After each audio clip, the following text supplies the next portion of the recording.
அனைவருக்கும் நமஸ்காரங்கள். வருகிற மே மாதம் 10ஆம் தேதி வெள்ளிக்கிழமை அக்ஷய திருதியை. மிகவும் உன்னதமான ஓர் தினம், புண்ணிய தினம். இந்த தினத்தில் நாம் செய்யும் சிறிய காரியங்கள் கூட நமக்கு பல மடங்கு பலனை தரும். அப்படிப்பட்ட ஓர் தினம். இந்த தினத்தில் நிச்சயம் தங்கம் வாங்க வேண்டுமா, தங்கம் வாங்கினால்தான் நமக்கு நன்மைகள் ஏற்படுமா என்பது குறித்து இந்த பதிவு. முதல் விஷயம், இந்த மாதம் முழுவதும் மதுசூதன மாதம் என்று சொல்லப்படுகிறது. இந்த மாதத்தில் நாம் வழிபட வேண்டிய தெய்வம் மதுசூதனன் என்று சொல்லக்கூடிய மகாவிஷ்ணு. அக்ஷய திருதியை அன்று பிராதஸ்நானம், அதாவது காலையில் குளித்து மதுசூதனனை மனதார வேண்டி அர்க்யம் கொடுக்க வேண்டும். அர்க்யம் என்றால் கை நிறைய தண்ணீர் எடுத்துக்கொண்டு அந்த ஜலத்தை கீழே சேர்த்தல்.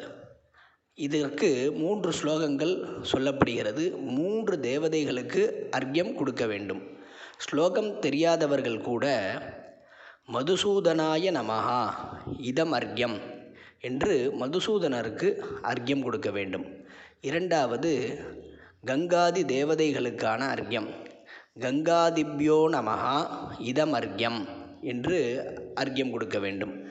தர்மராஜாய நமஹா இதம் அர்க்யம் என்று யமதர்மராஜனுக்கு அர்க்யம் கொடுக்க வேண்டும். இது முக்கியமாக இந்த தினத்தில் செய்வதற்கு சொல்லப்பட்டுள்ள ஓர் காரியம். அடுத்தது, இந்த அக்ஷய திருதியை அன்று தங்கம் வாங்குவதை விட சில பொருட்களை தானம் கொடுத்தால் நமக்கு பல மடங்கு நன்மைகள் ஏற்படும். சிவபுராணங்களில் கூட சிவபெருமான் தங்கத்தை தானம் செய்ததாக வரலாறு சொல்லப்படுகிறது. ஆதலால் இன்றைய தினத்தில் தங்க நாணயம், வெள்ளி நாணயங்கள், முக்கியமாக இந்த காலத்திற்கேற்ப இந்த மாதத்தில் ஜலதானம், அதாவது தண்ணீர் தானம், நீர்மோர், பானகம், செருப்பு, குடை இவைகளை தானம் செய்வது மிகவும் விசேஷ பலனை தரும். அன்னதானம் மிகவும் உகந்ததாக கூறப்படுகிறது.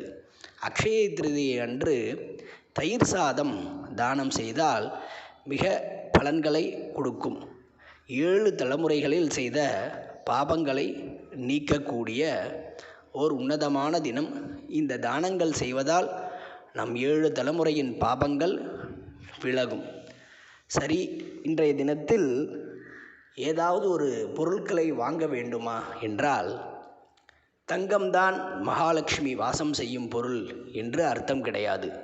தங்கம், வெள்ளி இதை தவிர பல வஸ்துக்களில் மகாலட்சுமி வாசம் செய்கிறாள். அதில் உயர்ந்ததான ஒரு பொருள் உப்பு. கல்லுப்பில் லக்ஷ்மி வாசம் செய்வது பலரும் அறிந்ததே. அதனால்தான் உப்பை ஸ்பூனில் எடுத்து சேர்க்கக்கூடாது. நாம் சமைக்கும்போது கூட உப்பை கையில்தான் எடுத்து சேர்க்க வேண்டும். மாலை நேரத்தில் விளக்கேற்றிய பின் உப்பை தானம் செய்வதும் கிடையாது.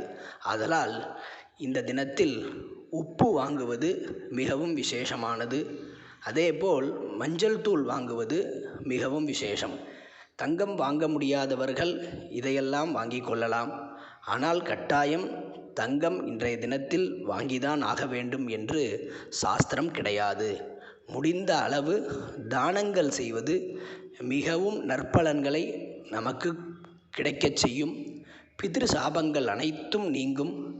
7 தலைமுறை பாபங்களையும் நீக்க மேற்கண்ட தானங்களை செய்து மகாலட்சுமியின் பரிபூர்ண அருளையும் பெறுவோமாக. நமஸ்காரம்.